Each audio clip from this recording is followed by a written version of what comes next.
why ETH is going to hit 20K, conversations with the hottest protocols in crypto, and pay off your student loans with DeFi. All this and more on... I'm Luke, and this is TLDR, where we catch you up on all the headlines and important narratives from around Bankless this week. As always, there are going to be links down in the show notes so you can do a deeper dive into any of these topics. Now, before we start, I want to shout out our sponsor, ZERION.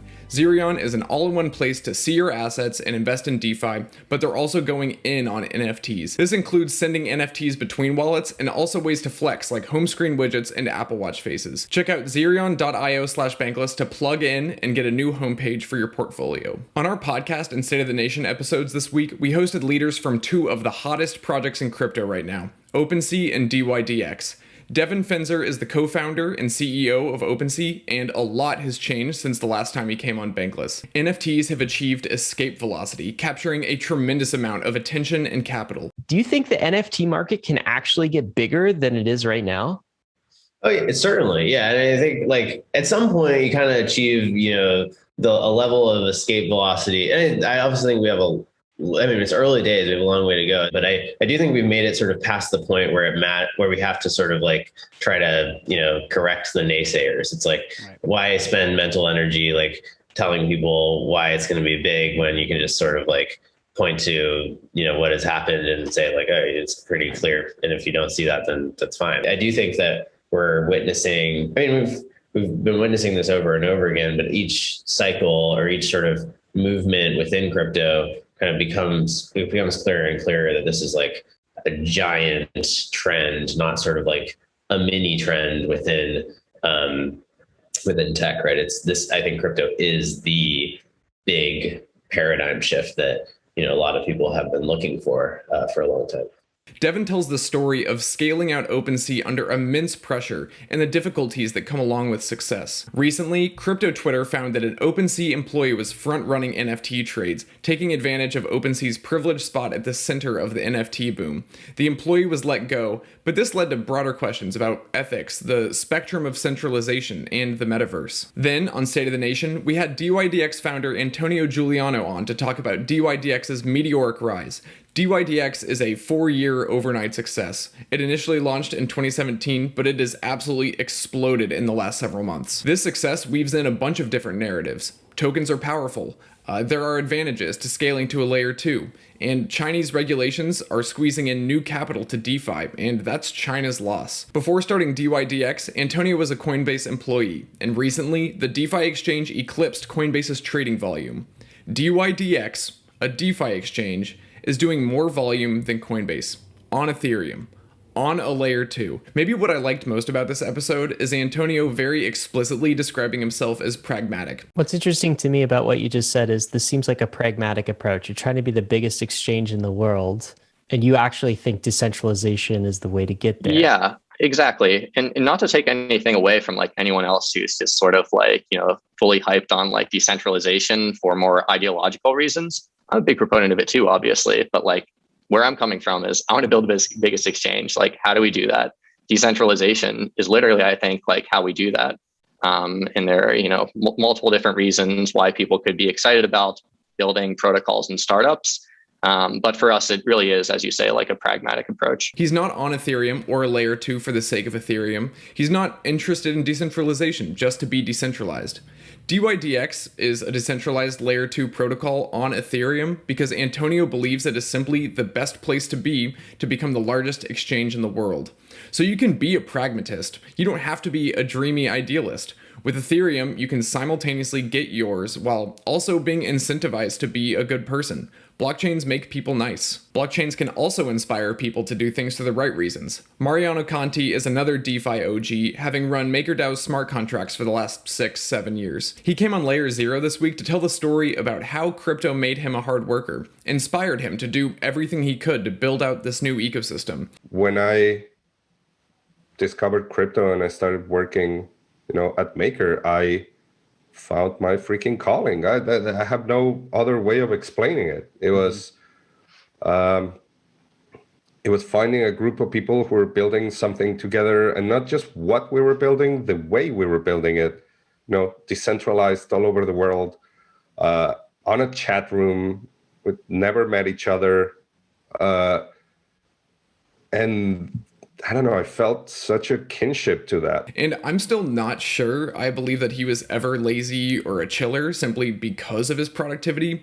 Like, Mariano has shipped for years now. And this episode wasn't all about work, though. Mariano has done a ton of traveling over the last year and relays his experiences from around the world, detailing conferences, vacations, and road trips. Like, Mariano's cool, like, we get it. Crypto culture is about leveling the playing field between employers and employees, governments and citizens, banks and customers. Another example of that is the relationship between game developers and gaming communities. It seems that day by day, gamers are increasingly fed up with the extortion tactics used in the modern gaming economy. Microtransactions, pay to win, DLC content, season passes. These are all ways to maximally farm your fans for capital. Crypto gaming changes this. Suddenly, community ownership becomes a thing, and along with it, you have this novel idea of play to earn. When you dump time and effort and passion into something, you should get a slice of what you produce. If it's an in-game item, you should be able to do what you want with it. Sell it, collateralize it, use it. Bridging gaps and power structures incentivizes cooperation, swinging the pendulum back towards a fairer system where merit is rewarded and collaboration is encouraged. Crypto gaming has a long way to go, but the train has left the station. In this week's tactic, we covered paying off student loans with DeFi. As we all know, student loans are poison. Read the article for the full scoop here, but effectively, you're just moving your debt from traditional CeFi infrastructure into DeFi. In DeFi, you can leverage yield incentives for both lending and borrowing, and also just the general composability and capital efficiency of the DeFi ecosystem. There are risks like liquidation, smart contract failures, markets, variable rates, but here's just another example of a new ecosystem that is taking strides in the right direction, while the traditional world increasingly crushes its young people with debt. This week, we also claimed that Ether price will hit 20K. Oh, but 20K is such a big number, it's already overpriced. Well, not gonna make it, Luke. It really just boils down to issuance. EIP 1559 plus proof of stake equals less issuance. A supply shock to ETH. If that sounds simple to you, read the article. If you don't know what any of that means, check out our coverage of EIP 1559 and proof of stake with Justin Drake.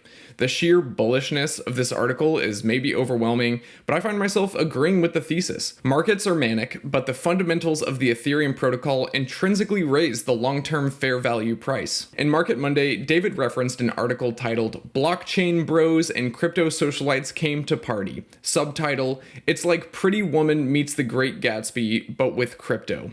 Now, I personally thought this article was very much negatively biased against crypto culture.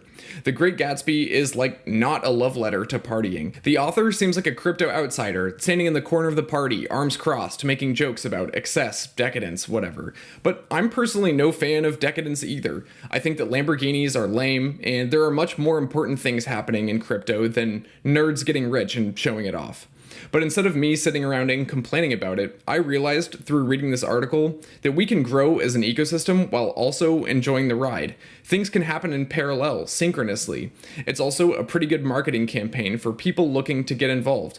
FOMO into crypto, FOMO into crypto culture. Generally, I personally dislike the behavior of elites. I find it gaudy and kind of dumb. But if reasons to celebrate can be distributed out via a new, elegant economy built on top of a trustless, permissionless financial system, well, I'm all for that. I'm just going to be annoyed that I can't complain anymore. So with that, I want to quickly shout out our sponsors, GEMINI, LIDO, AAVE, and UNISWAP. These are places where new wealth is being established, and also, this video wouldn't be possible without them. So thanks a lot, and as always, none of this is financial advice. ETH is risky, DeFi is risky, but we are headed west. It's the frontier. It's not for everyone, but we're glad you're with us on the Bankless journey, so see you next time. Hey, we hope you enjoyed the video. If you did, head over to Bankless HQ right now to develop your crypto investing skills and learn how to free yourself from banks and gain your financial independence.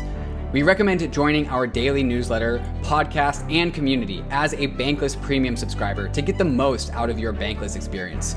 You'll get access to our market analysis, our alpha leaks, and exclusive content, and even the Bankless token for airdrops, raffles, and unlocks. If you're interested in crypto, the Bankless community is where you want to be. Click the link in the description to become a Bankless Premium subscriber today.